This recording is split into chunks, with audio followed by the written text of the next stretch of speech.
Vaccine 100 crore के पार होने पर डॉक्टरों का सत्कार।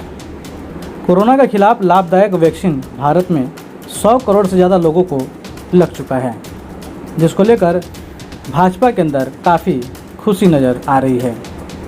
इस अवसर पर भाजपा के विधायक अतुल भातखरकर ने कोरोना काल में लोगों की सेवा करने वाले डॉक्टर्स, नर्सेस, वार्ड बॉयज, सफाई कर्मचारी और पत्रकारों का सत्कार किया।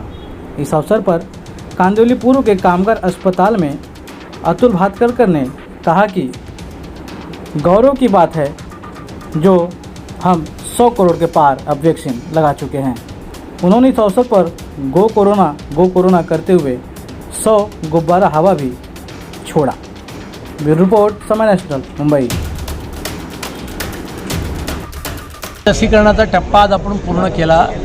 ही नव्या भारताच्या इतिहासातली अत्यंत आनंदाची, अभिमानाची आणि गौरवाची बाब आहे आणि म्हणूनच कांदिवली पूर्व विधानसभेच्या वतीने आम्ही आज या ठिकाणी ESI हॉस्पिटलमधल्या मेडिकल, पॅरामेडिकल स्टाफ आणि पत्रकार ज्यांनी या कोरोनाच्या काळामध्ये कोरोना वॉरियर्स म्हणून काम केलं, अशांच्या सगळ्यांच्या सत्काराचा कार्यक्रम ठेवला।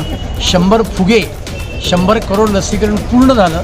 आनंद म्हणून आकाशात पाठवले आणि मला पूर्ण विश्वास आहे की आता तिसऱ्या लाटेचा परिणाम जरी ती आली तरी आपल्याला जाणवणार नाही। लोकांचे जीव सुरक्षित झालेले आहेत आणि येणाऱ्या काळात 130 कोटी भारतीयांना आपण लस देऊन कोरोना हरेगा और भारत जीतेगा हे जे मोदीजींनी पहिल्या दिवशी म्हटलं होतं ते आपण सिद्ध केलं। सर, एकीकडे तो निर्णय तर राज्य सरकारच्या हातामध्ये असतो, पण आपण पाहिलं आहे की हॉटेलला रात्री 12पर्यंत उघडी ठेवायचा निर्णय एका मिनिटात झाला।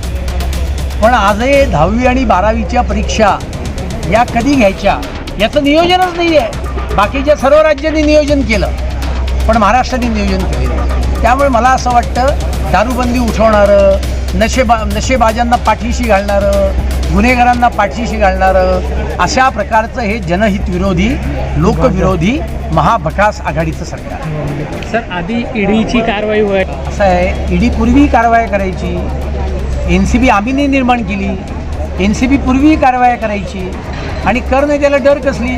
आणि जेव्हा 2-2 न्यायालय सांगतायत की आम्ही त्याला जामीन देऊ शकत नाही, तरीसुद्धा आता हे न्यायालयाला आरोप करायला लागले। आणि त्याच्यामुळे मला असं वाटतं की आता हे आरोप करणारी जी लोक आहेत यांचीच नार्कोटिक ब्युरोने यांचं टेस्टिंग केलं पाहिजे की यांच्या रक्तामध्ये काही नार्कोटिकचे अंश सापडत आहेत की काय।